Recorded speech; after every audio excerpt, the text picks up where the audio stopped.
Bonjour tout le monde. Aujourd'hui, nous allons voir une leçon de langue qui s'intitule Mettre en valeur une action en utilisant une concession. Autrement dit, on va voir la proposition subordonnée circonstancielle de concession. La leçon est à la page 155, manuel de l'élève parcours, niveau 3e année du collège. Nous allons commencer notre leçon par une définition.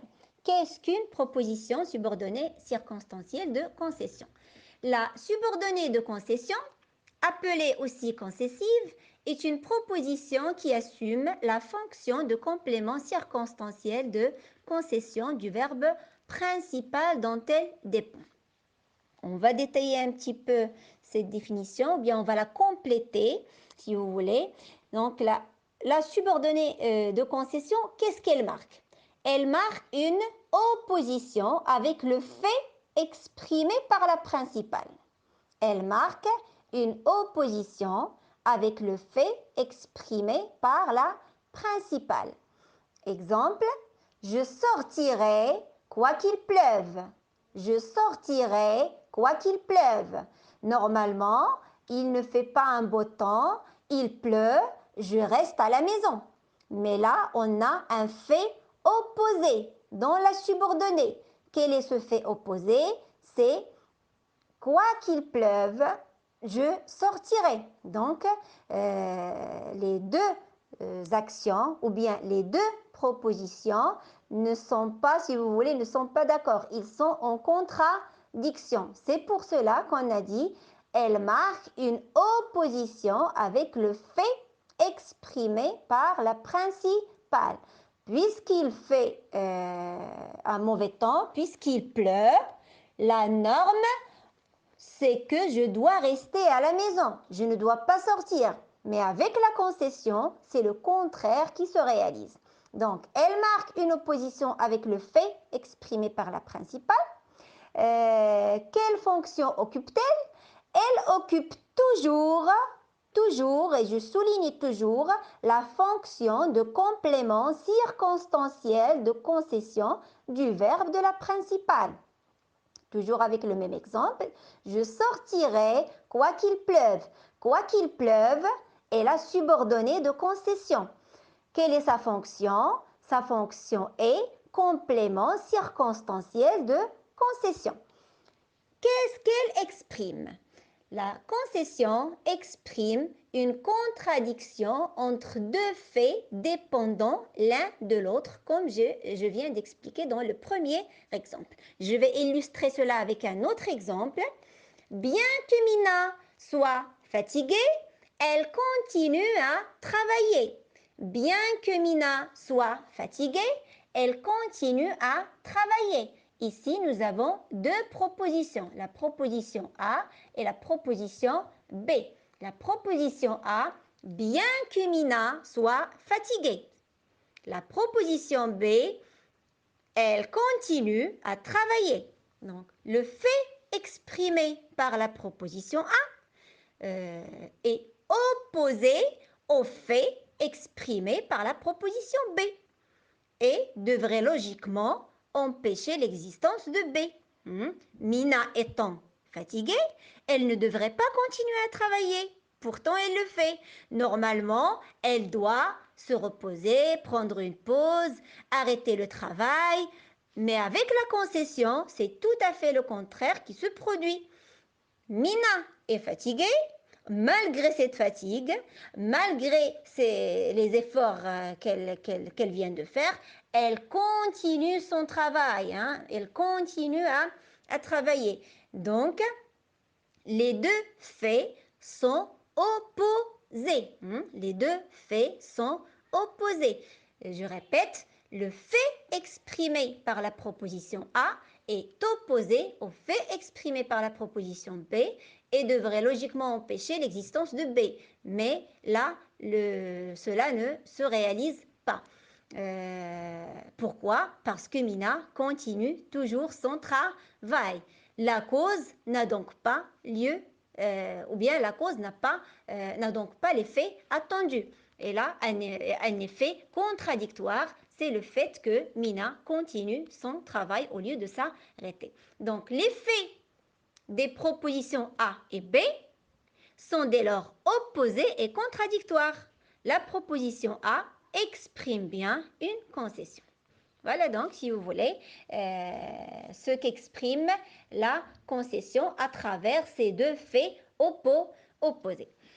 Maintenant, nous allons voir la place de la concession. Nous avons donné la définition, ce qu'elle marque, la fonction qu'elle occupe.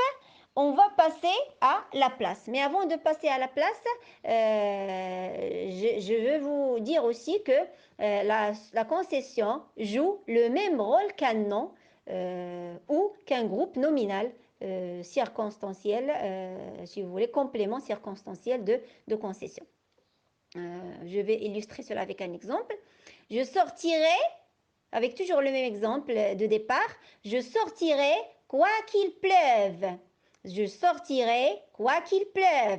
Proposition principale, je sortirai. Proposition subordonnée circonstancielle de concession, quoi qu'il pleuve.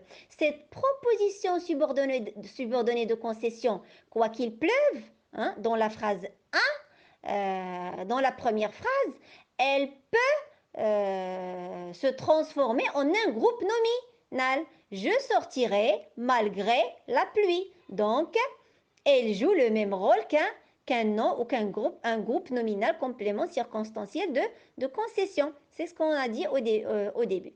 Bien. Donc, on passe maintenant à la place de la subordonnée circonstancielle. Quelle place occupe-t-elle? La subordonnée de concession est mobile, tout comme le groupe nominal complément circonstanciel dont elle est l'équivalent. Hein. Elle peut, numéro 1, suivre la proposition principale. Je donne un exemple. Nous irons nous promener, bien qu'il pleuve. La proposition principale, nous irons nous promener. La proposition subordonnée de concession, bien qu'il pleuve. Vous voyez bien que bien qu'il pleuve est placée après la principale, c'est-à-dire elle suit la principale. Deuxième cas, elle peut couper la proposition principale. Toujours le même exemple.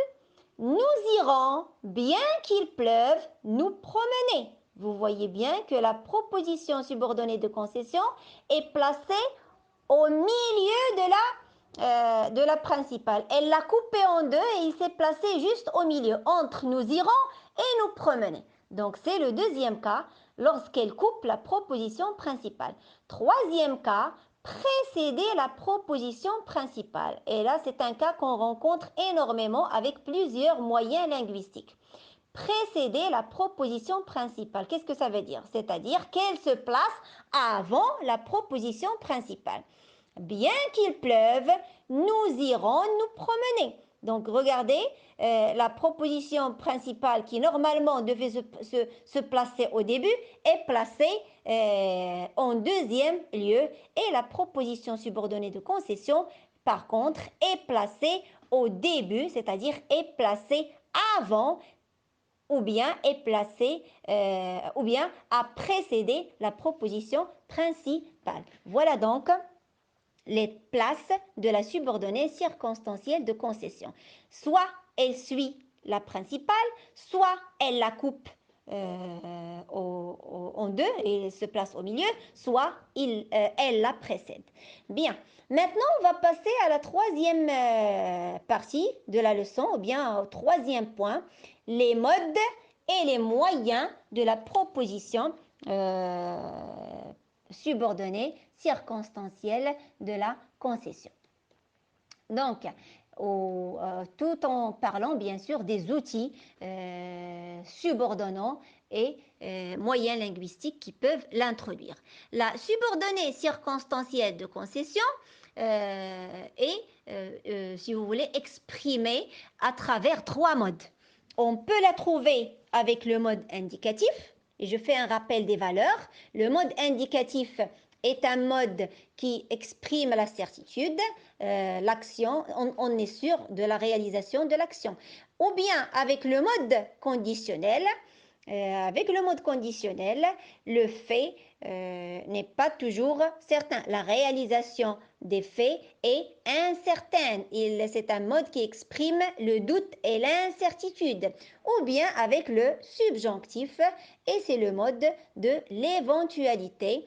Une action peut se réaliser comme elle peut ne pas se réaliser. Ça, c'est un petit rappel des valeurs des modes. Bien, on commence par un premier exemple et avec le mode subjonctif. Donc, la subordonnée circonstancielle de concession est une proposition conjonctive introduite par bien que, quoique. Ces deux expressions sont utilisées avec le mode subjonctif. Je vous donne un exemple. Bien que Mina soit gentille, toute la classe la déteste. Bien que Mina soit gentille, toute la classe la déteste. Normalement, Mina est gentille, tous les élèves doivent l'aimer, doivent l'apprécier et ne doivent pas avoir un sentiment défavorable à son égard. Mais avec la concession, c'est le contraire qui arrive. Quoi qu'elle soit gentille, toute la classe déteste Mina. Quoi qu'elle soit gentille, toute la classe déteste Mina. Ou bien quoi que Mina soit gentille, toute la classe la déteste. Donc, c'est la même justification et la même explication pour la deuxième phrase. Qu'est-ce qui change seulement? Ce qui change, c'est le moyen. Bien que et quoique sont suivis du mode subjonctif. On passe à un autre moyen et cette fois-ci avec le mode indicatif. Je rappelle alors qu'avec l'indicatif, on peut avoir plusieurs moyens. Après l'indicatif, on trouve même si, pendant que, tandis que et bien d'autres moyens. On peut même trouver certains moyens qui sont en commun avec le mode subjonctif. Notre exemple avec la phrase suivante, même si elle habite loin du collège, Mina n'arrive jamais en retard. Mina habite loin du collège. La norme, c'est qu'elle peut arriver en retard. C'est normal qu'elle arrive en retard. Mais là, elle n'arrive jamais en retard, malgré la distance qui sépare l'école ou le collège de sa maison. Après, même si, vous voyez le verbe habiter est conjugué au mode indicatif. On n'a pas parlé du verbe de la première phrase avec bien que et quoique. Le verbe être, soit, est conjugué au mode subjonctif. Donc, avec même si, on utilise le mode indicatif et là, c'est le verbe habiter qui est conjugué au présent de l'indicatif. On peut inverser l'ordre des propositions et dire Mina n'arrive jamais en retard, même si elle habite loin du collège. Donc là, on a parlé tout à l'heure il y a quelques minutes, on a parlé de la place de la proposition subordonnée. Là, comme vous le voyez avec l'exemple de même si, dans un premier lieu, même si elle habite loin du collège, la proposition subordonnée circonstancielle de concession est placée au début, elle précède la principale. Dans le deuxième exemple, elle vient après la principale. Voilà donc le mode indicatif et le moyen même si. On peut utiliser le mode conditionnel avec l'exemple suivant. Combien même elle serait fatiguée, combien même elle serait fatiguée, elle continuerait son travail. Combien même elle serait fatiguée, elle continuerait son travail. Donc là, quand vous le voyez, on a utilisé l'expression combien même. On peut aussi utiliser l'expression alors même que.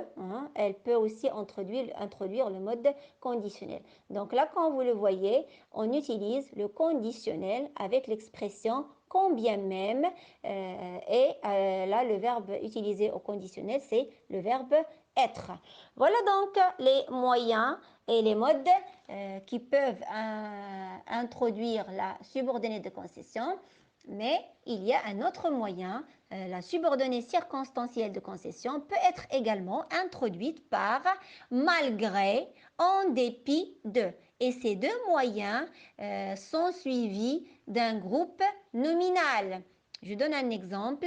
Malgré sa fatigue, ou bien malgré la fatigue, Mina continue son travail. Malgré sa fatigue, Mina continue son travail. La proposition subordonnée circonstancielle de concession, malgré la fatigue, est placée au début, c'est-à-dire elle précède la principale. Là, on parle de la place.